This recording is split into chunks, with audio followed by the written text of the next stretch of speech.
Hi, this is Jeff from the Ozark Mountains in Missouri, USA. Well, in this little white box here, we have the king of the first generation Sharp pocket computers. Now, I'm defining first generation as the classic rectangular shape with a metal face, that type of thing. That's my own made up definition. In here we have a Sharp PC-1600K. The K stands for Katana, that has the Japanese character set. It comes with the CE-1600P printer cassette interface, and it has the pocket disk drive option. This would have been quite the setup back in the day, and it would have been very, very expensive. They're none too cheap now, even used. So the owner sent this to me to have a look at. It's not all working, so we'll start with making sure that the 1600 works. Then we'll move on to the printer cassette interface. And our last stop will be the disk drive, and we'll see how many episodes it takes to completely refurbish this thing. So without any further ado, let's get started. Thanks to PCBWay for sponsoring this video. They not only do PCBs and flex PCBs, they also have 3D printing service, injection molding service. They do CNC machining, sheet metal fabrication. They also have a thriving maker community where you can share projects and check out what other people are doing. For your next project, head on over to PCBWay. Okay, pulled it out of the carrying case to make it easier to look at. Of course, the PC-1600 just slips in here, sort of like the 1500 did in the CE-150 interface. We see some wear here. From it slide in and out a lot. The back of our 1600 looks good. A little sign of corrosion from the battery contacts. So we'll have to see if this works. I'm sure we'll need to pop this guy apart and make sure that's all clean. There's two expansion slots, which are probably both empty. Yep, okay. So we'll get some batteries out and pop into this shortly. You open the cassette like so, and he did include a disc. These are about 2.5-inch disc, which are as rare as hen's teeth these days. So you can spend $20 a piece finding a disc if somebody's actually selling them. The printer here is the wide carriage version of the Alps mechanism. This is like the same thing that's in the Sharp CE-515P that we did last year. So it has a different pin holder. The smaller Alps carriage runs it into the left end here to rotate the pin around. This is rotated by one of the stepper motors directly, so it doesn't have to travel all the way back to change pin colors. It has the same stepper motors, the same problems with the cracked pinions on the stepper motors. So I'm sure we'll need to put pinion gears on there. We'll need to clean this platen roller. It's rather dirty. We've got our cassette interface jacks, power adapter jack on this side, paper input on the back, and a pass-through expansion connector here so you could install like the serial interface or whatever else on this guy. Although there's a serial I/O like micro DIN here, an analog input, and an RS-232 port built into the PC-1600, but you can also use the CE-158 or CE-158X. And there's buttons up here for controlling paper feed, manually rotating pins, that sort of thing, controlling the cassette remote. So we'll start with the 1600, make sure it works adequately, do whatever work needs done to that, and then we'll turn to this expansion unit. Biggest issue in these is that the batteries sometimes corrode and make a mess out of the inside, so we're going to see what we can do about that. To give you a size comparison between the 1600 and the 1500, You can see they're just about identical in every dimension. There's just a lot more packed into the 1600. So I put some batteries in this guy now, and these can be tricky to get restarted. We'll press and hold the reset button on the back here. Still no joy in Mudville. Okay. I'll try holding on and pressing reset. And nothing, so maybe we do have some corrosion damage. The owner didn't ship the power adapter with it. Told him there was no need to send that because I have one. Since these were both from Japan, it's 100 volts input, 8.4 volts output at 1 amp, center negative. So I'm using my bench supply. I'll do another video sometime on using the 100 volt Japanese devices in the US. I have the bench supply, which you can hear in the background, set to 8 volts. Turn it on. It's drawing about 20 milliamps.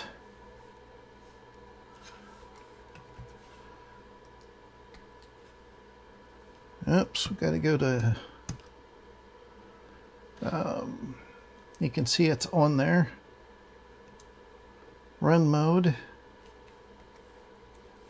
No. Oh, our mode key's not working.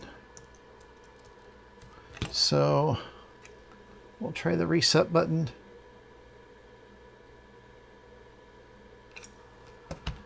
Okay. On and reset. Yeah, you can't do a new 0 in run mode. There, okay.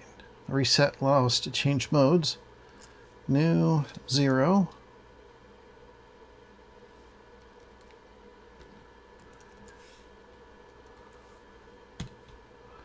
Okay. That seems to work, but it means we have some corrosion on the batteries in there and it won't work from those, so we'll need to pull this guy apart. But at least it functions. It's interesting, it draws 20 milliamps in operation. I'll set this on paper to help protect the LCD bezel. There are 4 Phillips/flathead screws in here, much like the 1500.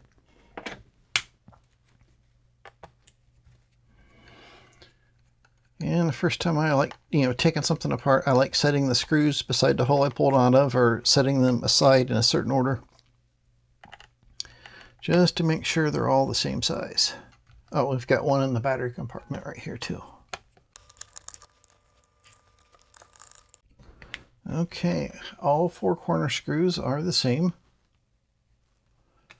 Look like they're M2 or maybe M2.5. Of course, this little guy is going to be different. Same diameter, shorter, flathead. There we go.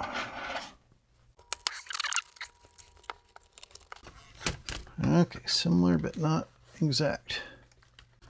So we have what looks like a RAM daughter board here. This is voltage regulator module, like the 1500, only not encapsulated. There's some type of board here for the RS-232. Some other form of daughter board here. Some bodge wires running around. 60-pin expansion connector. And what do we have here? That looks like an LCD driver. 5803. So the PC-1600 has an LH5801 processor, which is unique to Sharp. It is not a Z80, no matter what anybody says. This unit has both the LH5801 and a Z80 processor. The Z80 processor is the main processor, and they included the LH5801 for compatibility with the PC-1600 programs. Okay, these look like display drivers. I'm not sure what these other chips are yet.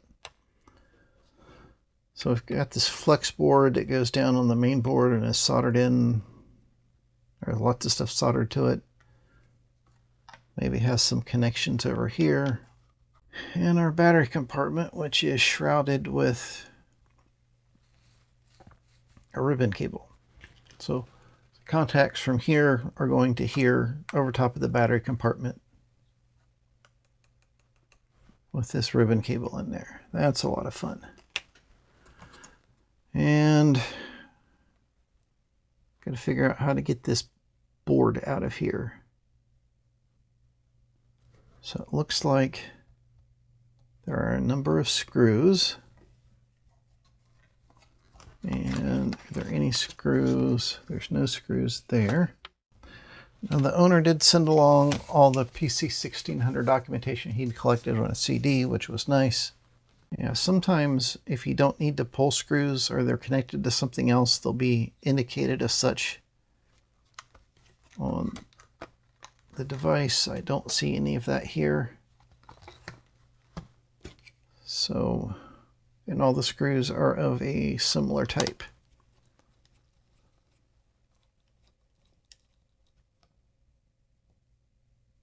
I wonder though, these are right at the cartridge port, so I wonder if these are the screws for the mechanical connection of the cartridge connector, so I'm not going to remove them right now.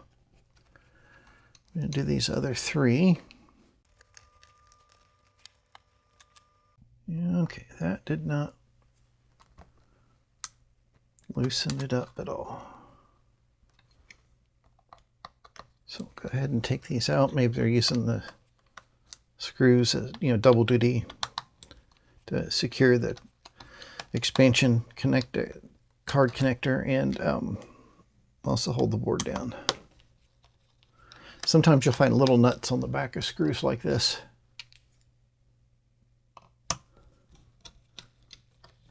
And you won't know that it's only holding like a connector in place until you try to take it apart.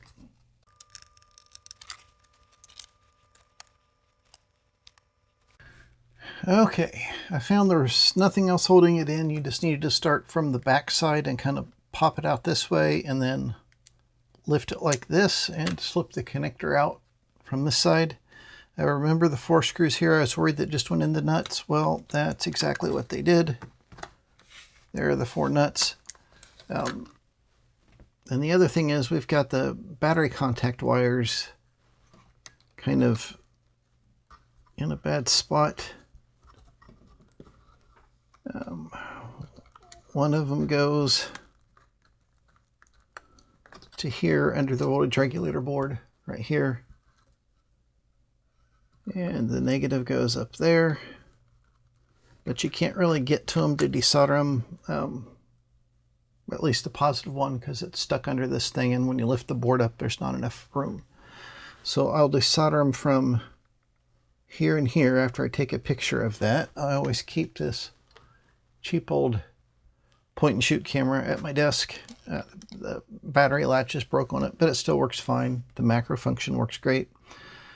So I'll do that so I can get the board pulled loose from the back case where the battery contacts are and put these screws and nuts back in here. Then we'll see if we can't clean those battery contacts up or replace them. Okay, after fixing my goof up of removing screws I didn't need to, got this back completely loose, and I'm going to try to pop these battery contacts out so I can soak them in citric acid. They're not wanting to cooperate. With all this shielding glued down here, I don't want to dunk the whole thing. So I'd like to carefully pop these out. Okay, I managed to get one out. The problem is that the center of the positive contact is getting stuck in this open slot. So I found if I take my little spring hook and grab it right there, kind of pull out and up, I can get that one to release. Then I do the same thing with the bottom of the negative contact, like that. Because there is a little barb there to keep that from wanting to walk loose.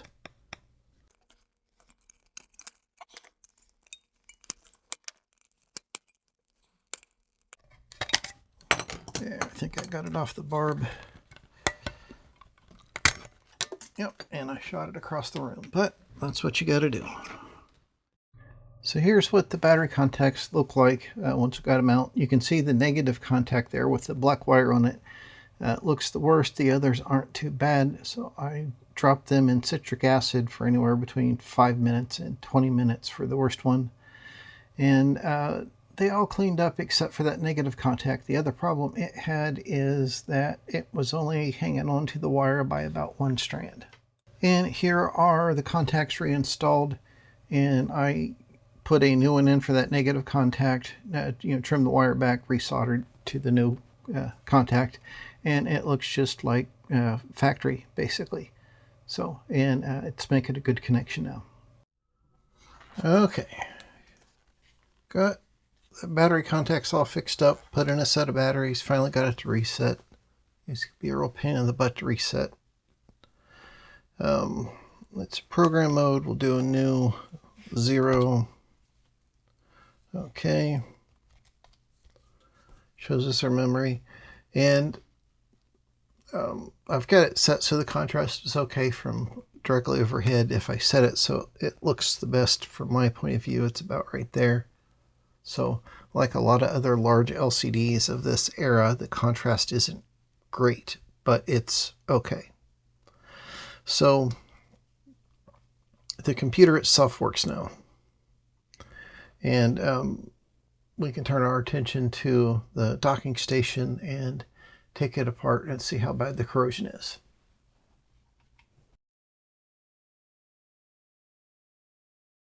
Alrighty, we got our docking station here, and I thought there was a way to detach the disk drive, but that doesn't look apparent to me. Maybe this screw releases it.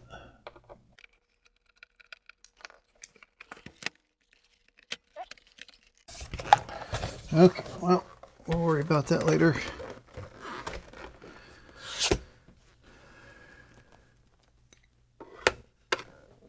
Right now, get these cover screws out.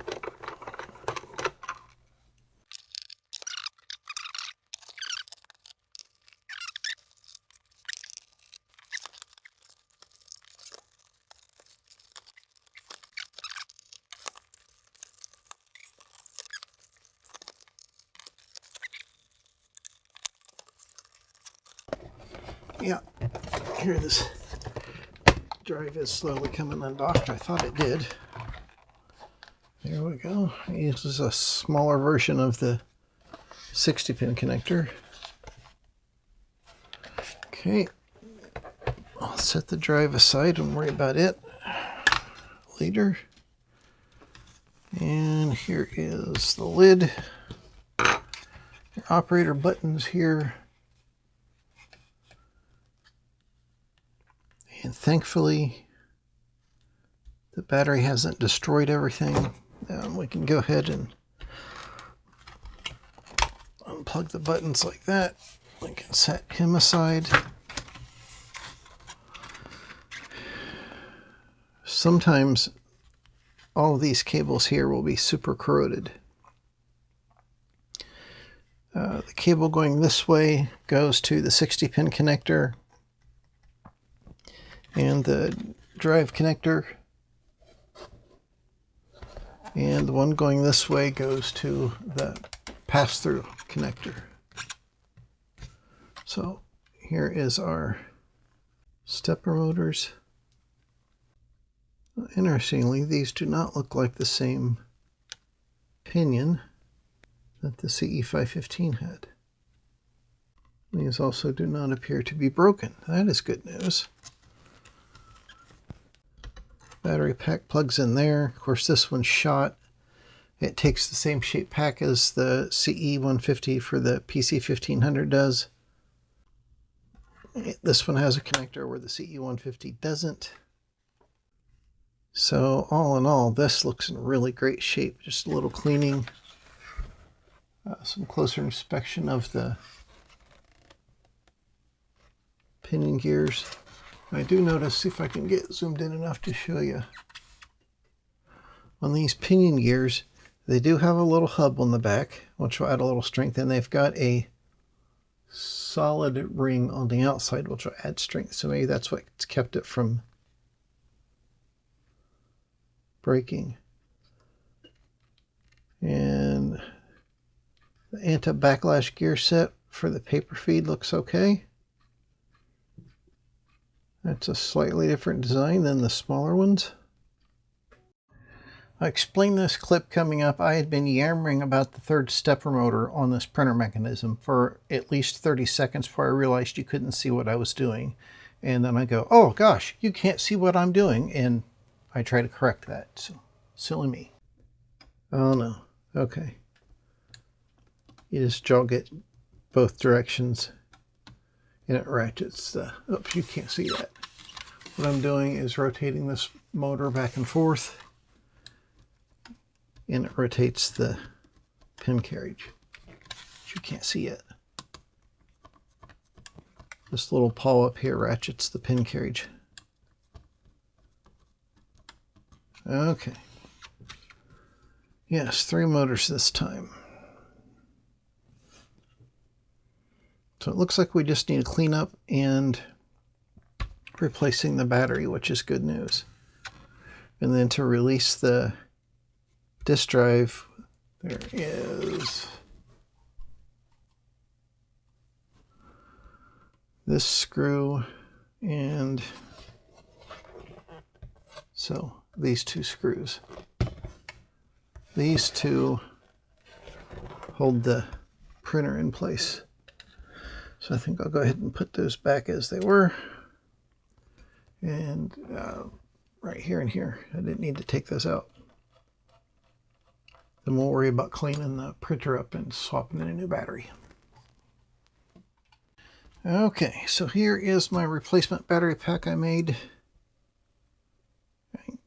for the CE-150. You see it's exactly the same as here, except this one has a connector on it. So I'll swap these leads onto this battery pack. If it started corroding up the wire, I'll clip the wires somewhere up here and then splice into these wires. No biggie. No corrosion in here, which is a wonderful sight.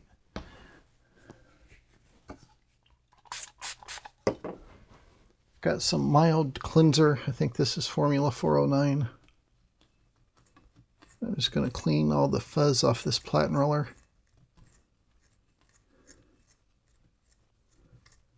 Generally on things like platen rollers, paper feed rollers, and printers, you don't want to use alcohol because the type of rubber it is will be dried out. Most rubbers, alcohol's no problem though. Hopefully these are regular sized pins. They made a version with larger pins for typewriters of all things, and those are completely unobtainium now.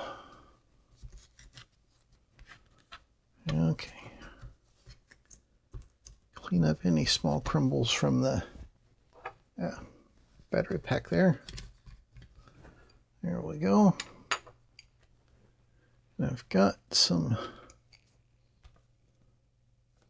lithium grease now. I'm just going to add a tiny bit to the gear train.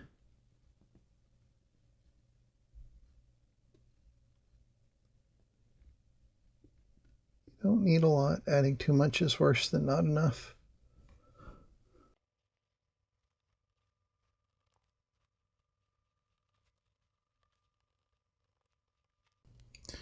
And this little cam here that rotates the pin control bar. Make sure you get some grease in that guy too. Just a little bit.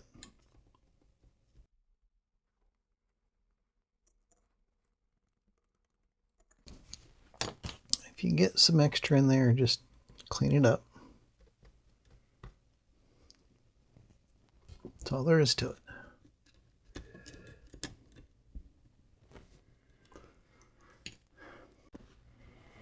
Okay, I'll get the connectors on the battery swapped, and then we can get the new battery put in. That'll be that. This is the original battery lead, and it's kind of hard to tell on video, but I stripped the insulation all the way back to here, and it has corroded the wire all the way up and into the terminal, so this whole connector needed to be replaced. The replacements I have on hand, both the female and male end, are 2.5 millimeter spacing, you know, 1/10 of an inch, and the originals are 2 millimeter. So what I did is soldered wires onto the male end, poked the wires down through the board, glued the connector down with some E-6000, which can easily be pulled up. It won't damage the board. And I did find some connectors like this, connector and wire pair pre-assembled that is long enough for battery packs. But, you know, they're coming from China, so it'll probably take 3 weeks for them to arrive. And this is a perfectly good adaptation. And you can see that we have the new battery pack mounted in here. Got everything lubricated. I didn't point out you want to lubricate this bar that the carriage slides on under here too. So now I'm going to put the top back on this so that we can test the printer functionality. Alrighty, let's do some basic test on the printer. When I turn the computer on, the carriage will home. It'll rotate around till it gets right before the black pin, and then it kind of stalls. It'll kind of ratchet in place for a while, and then it'll move away, which releases it to then rotate around to the black pin. So it'll start with the black pin up.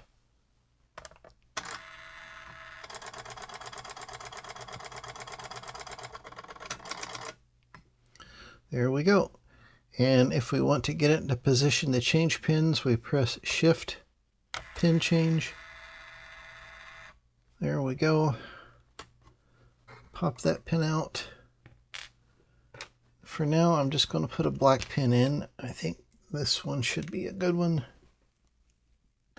Okay, so I'll put a black pin in. Press the rotate button again. Pop the rest of these spent pins out.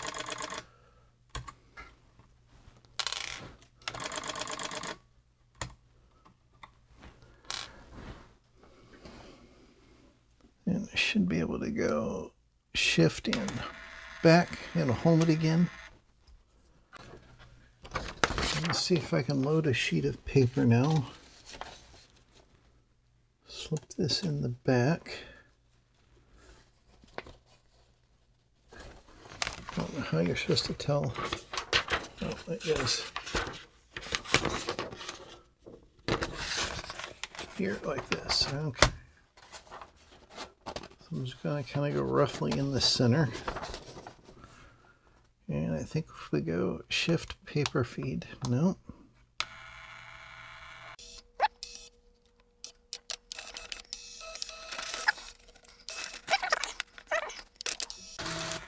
There we go. Okay. And I think one simple test is, let's see, rotate till our black pins up. And if we turn the switch to P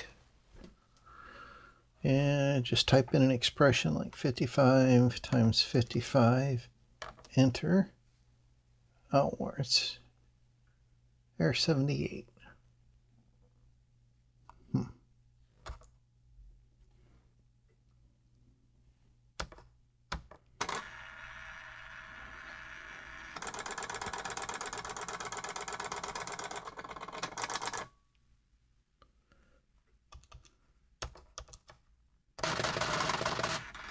Okay, there we go. I just need to power cycle it for some reason.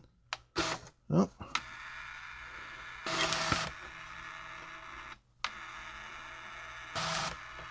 So you might just be able to see there, if I can zoom it in. I did 55 times 55 and it told me that was 3025. And I don't know if we can do something like LPRINT. Where is the quotes? Quotes. Hey space BIRT.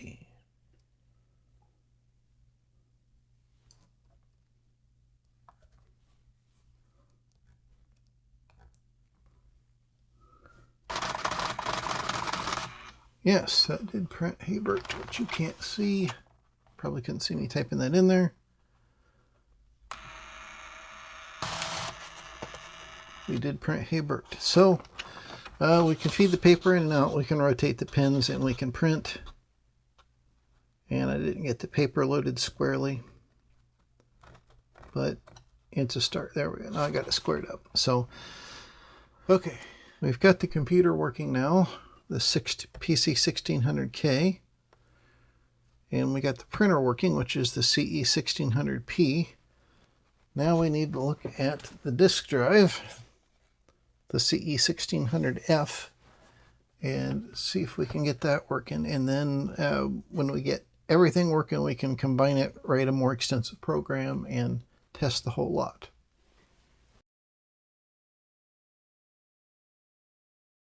So here's our disk drive. I'm going to go ahead and pop that disk out. Those things are made of gold, remember. And we'll rotate him over, take these 4 screws out of the back. Make sure they are all the same size. These go into plastic.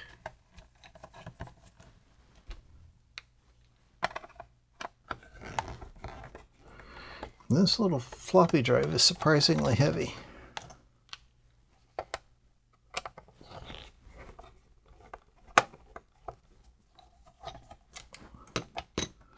Okay, those are the same. And, yep. As you can see, the back cover, we have this plate of metal in there, which is some type of shield. We've got some deteriorating foam. That's some of that 1mm thick stuff. I have a sheet of that. Got another shield here. The interface board, where not all the pins are soldered. Little jumper wire there. And the drive itself is on rubber baby buggy bumpers. So, get out your camera. Take a picture of things.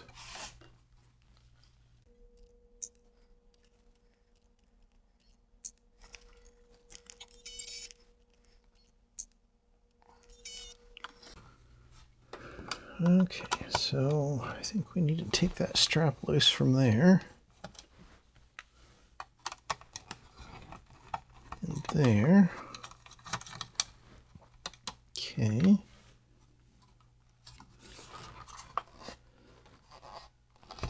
You can kind of peek under there and see that screw does go into a post, so we've got to take it off both sides. So far all these screws are the same. It is a thin aluminum strip with a clear coating. Do this one.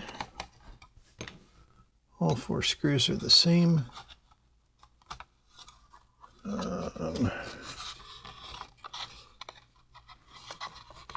There is a power connection here going up to a little circuit board there.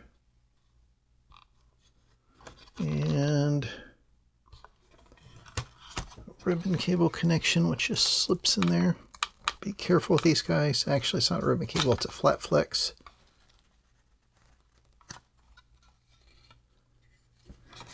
So maybe we can set the board out of the way like that.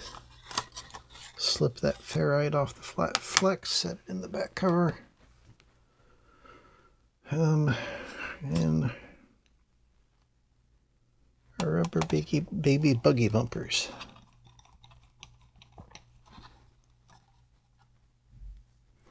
Those are shoulder screws.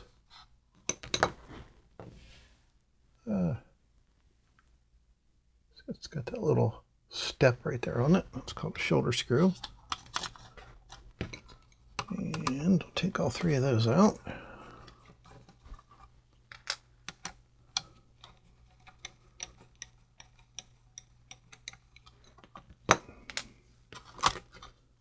And can we lift this all the way off? Okay. Looks like we need to poke these guys down through there as we lift. And we can take our circuit board and that off. Oh, that little circuit board goes to the LED right there. Just poked up in that hole. Okay. Now we've got drive mech out. And okay, there's a little double-sided tape holding that shield down, or at least it used to.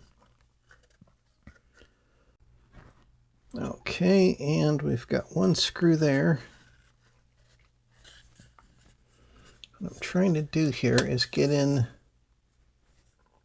to the drive part of this mechanism so we can clean it and see if there's a belt that needs replaced.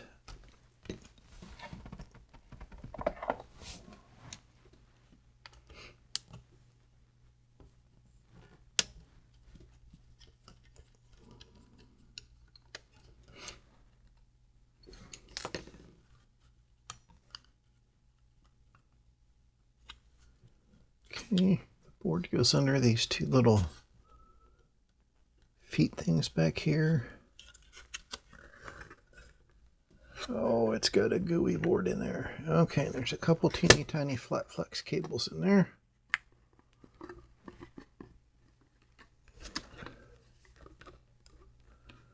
Okay, so we'll kind of tilt that like that.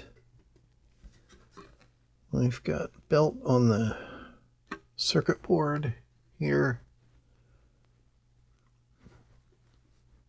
It's a fairly simple routing around here, around this idler in here.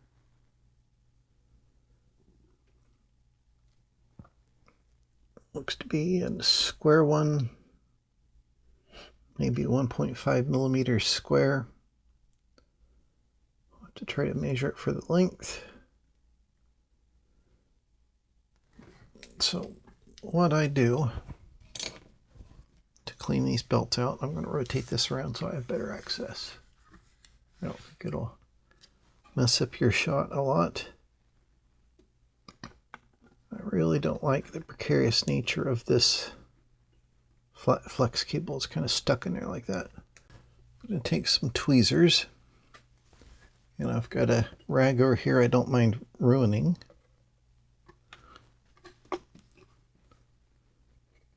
And I'll carefully scrape this belt off of here. Now this type turns gooey. I'm going to put the back behind that board to keep it from flopping around as bad. But the reason for the throwaway rag is so you can wipe off your tweezers.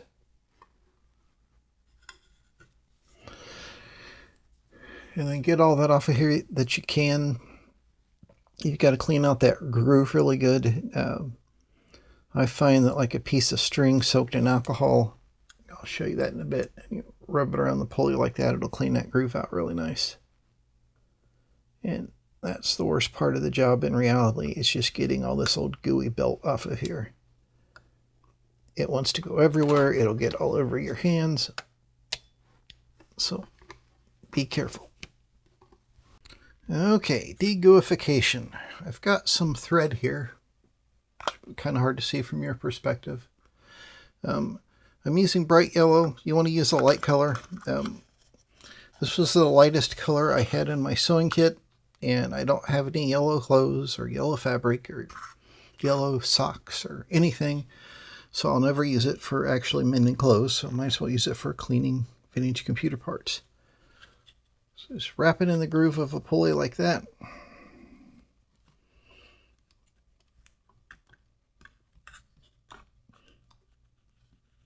Then yeah, that's really sticky.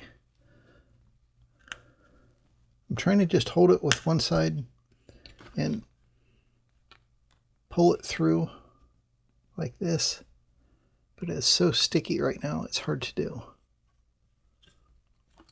So you see how long this tail of the thread here is.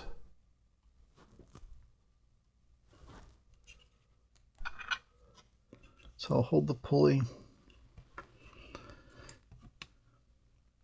pull this other end of the thread,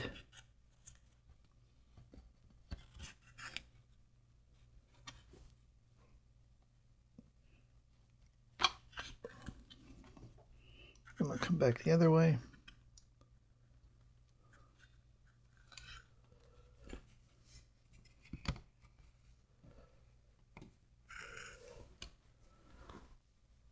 And you might be able to see there, you've got one really black section on that thread already. So you just got to keep doing this. Use a new piece of thread, wet it with alcohol, pull it around the pulley until you get all the black junk off of there.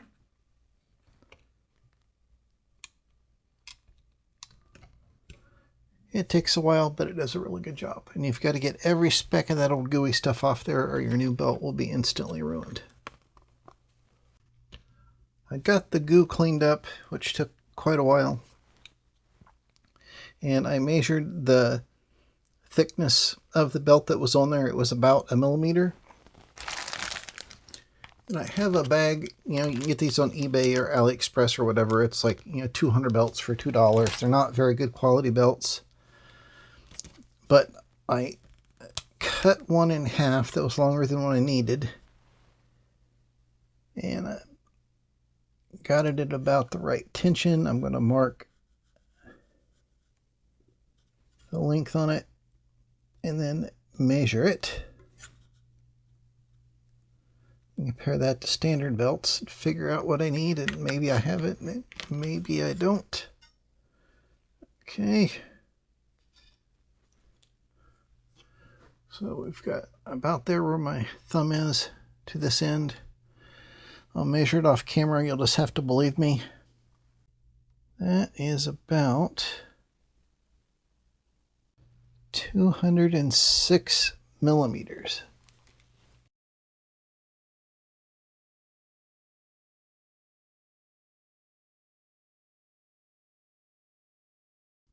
Okay, originally I came up measuring with about a 200 millimeter belt, and the closest I had was a little longer than that, 8.2 inches, and that was too loose. I had a 7.4 inch belt, which is 185 or so millimeters. That's okay, but it was too thick a cross section, and I found one that was the same length in that grab bag. Not so good quality belts, but it's good enough to test out the rest of this thing for now. I can leave it up to the owner if he wants me to order a better quality belt to put on.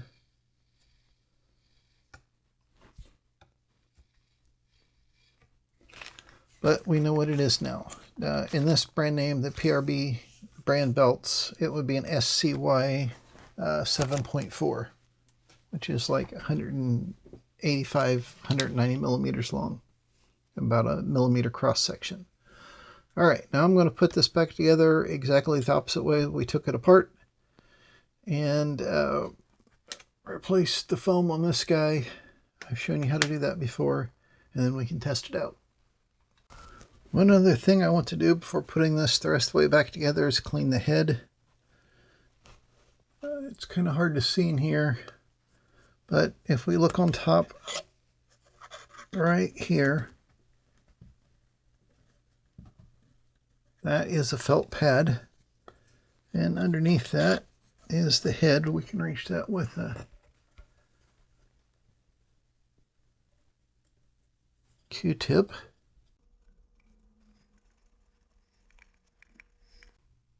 Didn't really get a lot of dirt off that. The rest of the drive is pretty clean, so that makes sense. And the other thing I'll need to do is see about replacing these 3 little foam patches right here to hold this guy on. It's probably not 100% necessary since there's screws there. Just kind of aids in assembly, so maybe I'll just use some. It's stuck down well to the circuit board. So maybe I'll use some of that 3M really thin double-sided tape and just put on these pads, and that'll accomplish what we need. I use this 3M double-sided tape. It's really thin. It's catalog number 136 to stick this clear-coated foil shield down inside. I have some 1mm self-adhesive foam. I think I got that off of eBay. There's a link in the description. If you look at the product links, it's down there. To replace the foam on there, which is pressed up against the metal shield so this isn't rattling. This is just to block RF, basically, in this ribbon cable. So I think that should be about like that. All we got to do is put this back cover on, tighten that down, and then we can try it out. Well, let's try out our floppy drive now. Turn the computer on. It's going to home the pins. Okay. The disk drive light turned on, so I'm going to open it now. And let me widen the shot a little bit so you can see the disk going on. Interestingly, this is a double-sided disc, but it's a flippy. You can only use one side at a time. So I'm going to put it in with the one up. And if we type INIT quotes X colon quotes, that should format that first side of the floppy. Okay, set diskette for X. In other words, put the disk in. It's making noises.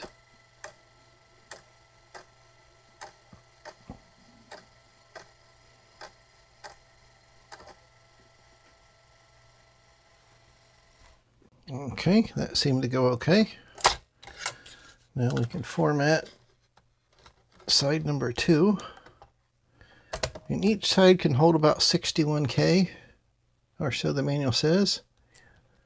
Init quotes X colon quotes. Insert the disk.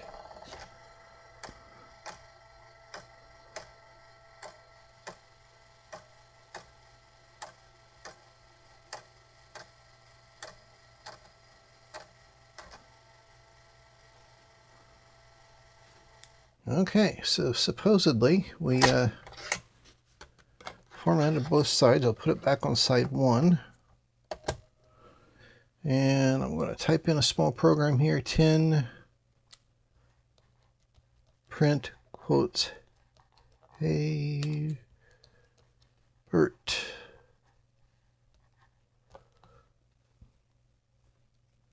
Oh, it's still got the line 55 in there from when I was messing around earlier. Now we'll go 20, go to 10. Here's our everybody's favorite test program. And now we should be able to go save quotes X colon Hey.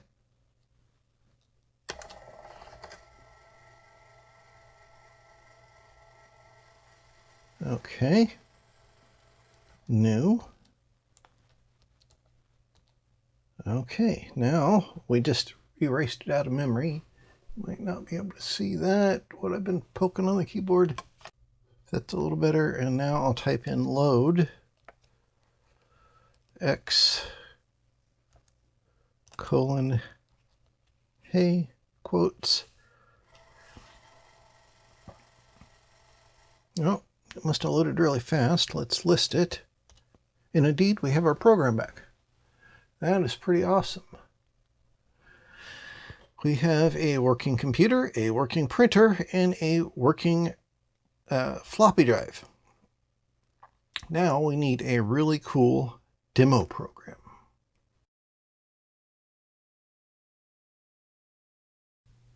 As you may have noticed, I took the docking station printer unit apart. And why did I do that, you ask? Well, after we printed these first few lines here and everything seemed okay, I started adapting a demo from the PC-1600 and noticed that it wasn't always homing the pins correctly. And I was also getting an error 80 at line 140. I'll pop the program up here. Two things with line 140. On the PC-1600, the printer command to draw a line is line. On the PC-1600, it's L line, similar to L list. So I had to change that. I also found I'd used variable U and V instead of all the same variables, so I fixed that. You see a couple arrows there. Anyhow, it wasn't always homing, and it wasn't always pressing the pin into the paper. And I looked up in the manual and it said the error 80 was the battery was low or the printer was stuck. And I finally looked it up in the back of the manual, which has more information, and it said the printer stops when the battery's low. So I charged the battery, it took care of that. Still had this pin homing problem. I tried just listing. You can see here that it didn't print anything. And what I discovered, I first thought it was this little switch here. I'll pop a couple pictures up here of that. It didn't seem to be making good contact, so I pulled the switch out, took it apart. Well, first I tried to squirt a little deoxit in there, and it didn't work at all. Turns out it's not a mechanical switch, it is a carbon plunger type switch. So I had to take it apart, clean it out. Works great now. The resistance is less than 1,000 ohms. But that wasn't the problem. I thought maybe it was having to press the switch in too far, and so it couldn't back away to release the pin carriage. So I started looking over here at this motor, which rotates the pin carriage, and it also pushes the pin in and out. And I'll pop another picture up here, and I found it had a cracked pinion gear. Surprise, surprise. It's almost split in half. So after it, the carriage is over this way. It rotates around until it hits a stop that's on the carriage. And then it moves the carriage out and rotates a few more notches until the black pin's up. So when it hit that stop, it was letting the gear start to slip, and then it lost the plot after that. So as you can see, beside the broken gear, I 3D printed a gear, which is here in my hand. Hopefully it'll work. I'm going to push it onto the shaft, reassemble the motor. We'll put it back together and try it out.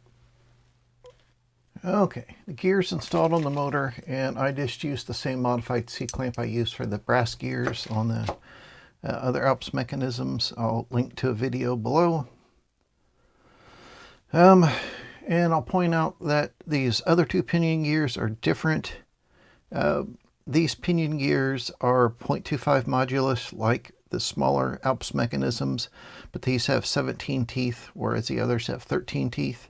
Shaft size is the same, 1.5 millimeters. These look to be about 0.3 modulus, 16 teeth. So even though they have one less tooth, they are a little larger in diameter. And you notice I've got the computer plugged in. I used a little pad of paper here to get the height about right. And I've got the battery plugged in. So hopefully this will home correctly when we press the on button. Let's see what happens.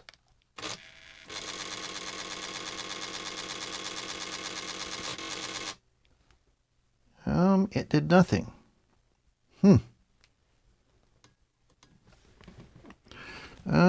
I didn't reinstall it correctly. This arm needs to be in this slot on this cam, and it is on the wrong side, so this wasn't being pushed properly. Okay, be right back. Okay, try number 2. I've got the pin in the slot now. Oh, it's rotating around. Look at that. Excellent. Okay, I will get this set up to do some printing, and we'll see what happens. Okay, I'm going to run the Spirograph program. Well, let's choose color 2. I think that's green. Yep, rotated the green pin up. Small size. I've got a reference here. This is actually the wheel size. 26. Hole position 8. Let's see what it does.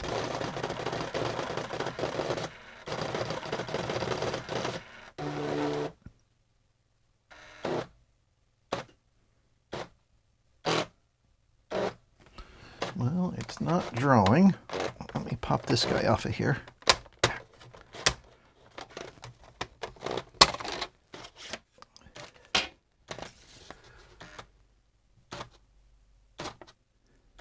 Okay, I got it assembled as far as it takes to load the pins. We'll turn it on.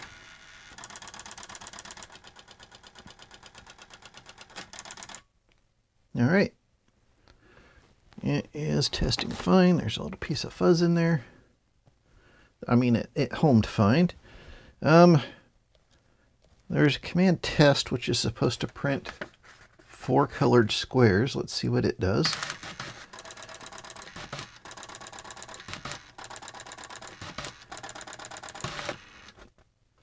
Okay, it is not pushing the pins out.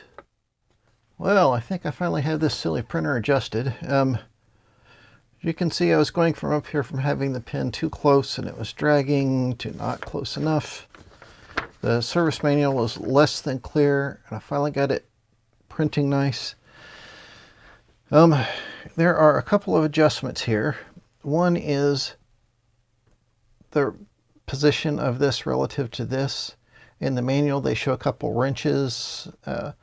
One slips over this plastic part, and one slips over a flat that is right on the end of that. And so basically you're slipping this plastic piece relative to this piece to adjust the gap of the pin here. The other issue was the phase of the stepper motor. In the manual, they say loosen these 2 screws and rotate the motor. Well, there's not enough adjustment on this motor to make any difference at all. So after it is homed, you want to look at the position of this gear right here. There should be just a small gap at the end of the slot. And to adjust that, you have to take the screws out of the motor and rotate the motor and push it back in. It must have a relatively large rotation angle on the motor, which you don't have enough adjustment in the mount to take care of. So you rotate the motor, put it back in, tighten the screws, turn it off, turn it back on, let it home again, and until you get this adjustment right. I wouldn't mess with this adjustment unless you have to. This seems to be the big one. But the manual says rotate the motor, remove the screws, and rotate the motor pinion with it on, which doesn't make any sense. And when it's not actively moving this thing, it's not powering the motor anyhow. So I don't know how you're supposed to do that. So it's just a little messing with it, kind of rotating it by feel and getting it to work right. Well, theoretically now, we should be able to print out another Spirograph like this. Let's home in the pins.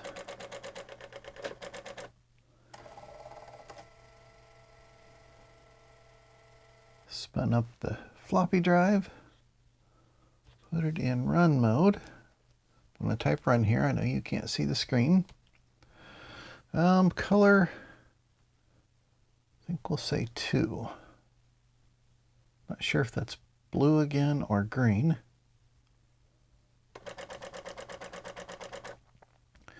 Wheel size, how about, I'll do the same size as before, 26. Hole position, 8.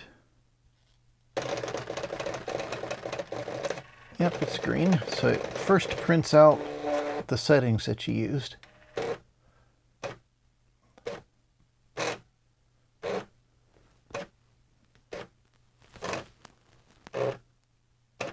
I do see some green lines, and this part's not really exciting. It takes a long time to print, so I'm just going to let it run and we'll fast forward through it.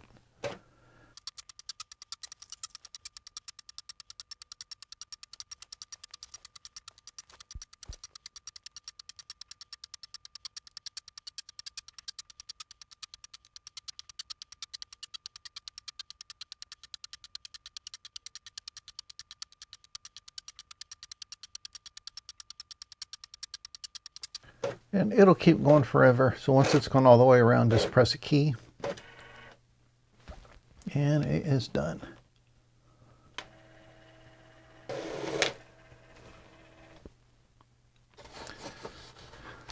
There we go. We've got a spirograph pattern in blue and green. It looks like our printed gear is working fine. And so we have a working printer, computer, and disk drive. Awesome.